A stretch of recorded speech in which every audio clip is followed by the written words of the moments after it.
I bought these guys.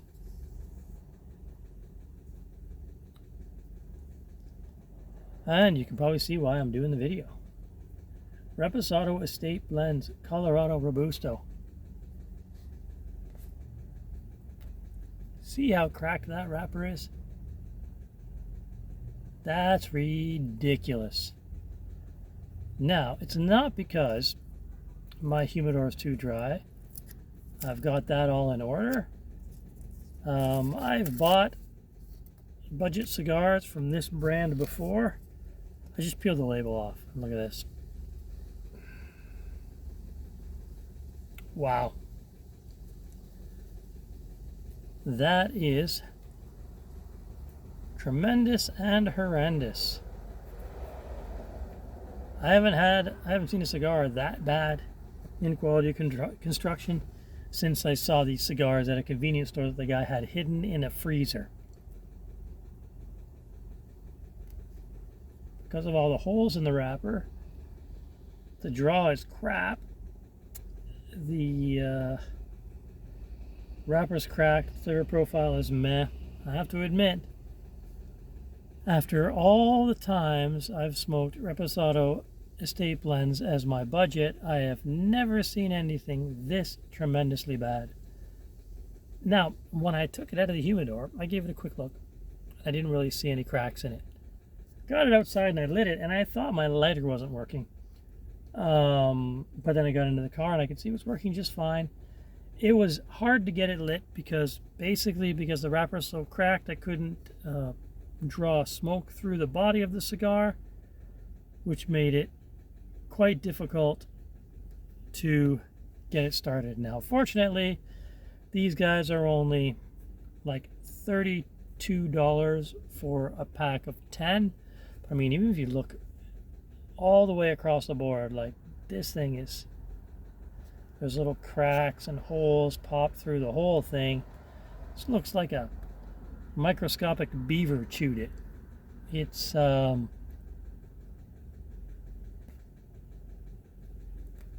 worst quality of construction I've seen in a long time on a cigar. And you can't expect too much on a budget blend that costs $32 for a pack of 10. But that is, oof, that's remarkable. That's why I'm sort of shooting a little impromptu video about it into the second half of the cigar. And not much has evolved in terms of the flavor profile. Still smells like, or still tastes like not great tobacco. Still burning like not well at all. There is another point I'd like to make about these cigars is I did order them online, and I have to admit this has been the messiest cigar experience I've had. I literally have ash all over the car. Like, I tried to ash it and it just fell everywhere. So in my little hole here, like it's a little placeholder in the car, not a cup holder, but like whatever, it's a place to put things like change, a whole ash like just dropped in there, and it was not like even ready to, I didn't think it was ready to come off yet. Like, that's a real kind of bummer.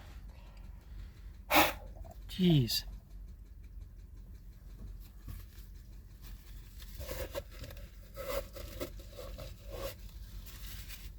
I have to get in there with a vacuum to get it out. So, yeah, I smoke cigars in my car and I don't mind doing it. And it's usually fairly clean.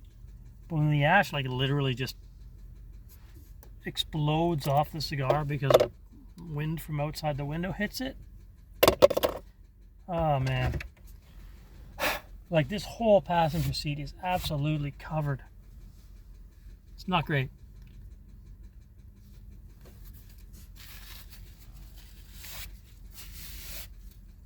Wow. So yeah, another point I was going to make about these. How do I get stuck with cigars in rough shape like this? Well, this one I ordered online, so I couldn't really inspect the bundle before I purchased it. Like I said, they were cheap cigars, so like whatever. It's not that big an issue, but if the whole bundle is like this, like I said, if it's the second one I've had out of it and the first one wasn't a great experience, so I'm going to go and inspect them when I get home. If the whole bundle's like this, it's just going to be like, you know what can I do? I'm stuck with a bundle of cigars that's not great. Well, I'm back at home and I was inspecting the cigars. So I was pulling them out of their cellophanes to see what they look like. And look at this.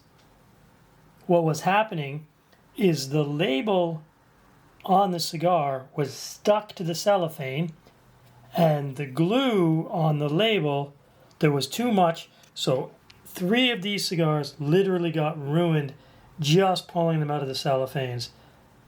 So that's not going to be a shipping issue. That's not going to be my humidor issue or the retailer's issue. That is an issue of quality control at the Reposado Estates manufacturing. So yeah, it's going to be very buyer beware moving forward with me in that brand, unfortunately. But I like to share the positives and the negatives. Buyer beware. And that's why it's important to go to the old brick and mortar so you can actually inspect the cigar, because you can't inspect them online. And never have I really had any problems from that online dealer before this one, so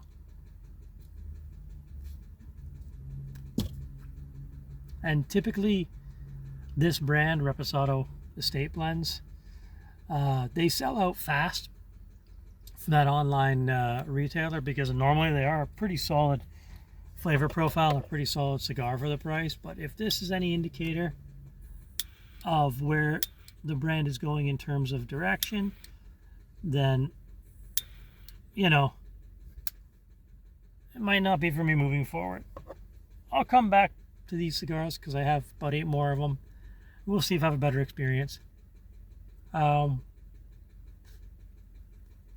other ones I've bought from this brand, the especially the Maduro wrapper ones and the Connecticut, were fine, tasted good. They were punching above their weight. This one literally is everything you expect from a $3 cigar. It's not a lot. It's punching exactly its weight or maybe below it.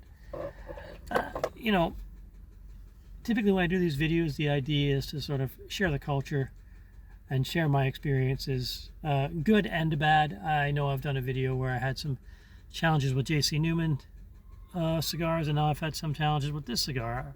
I put out the bad experiences as well as the good experiences, because that's what happens when you're a cigar smoker. You don't win every time. It's not always going to be perfect. You can't have a bad experience. It's not going to stop me from, I'm not going to like hate this company. I'm not, you know, done with them altogether, but I will be a little more cautious moving forward. And if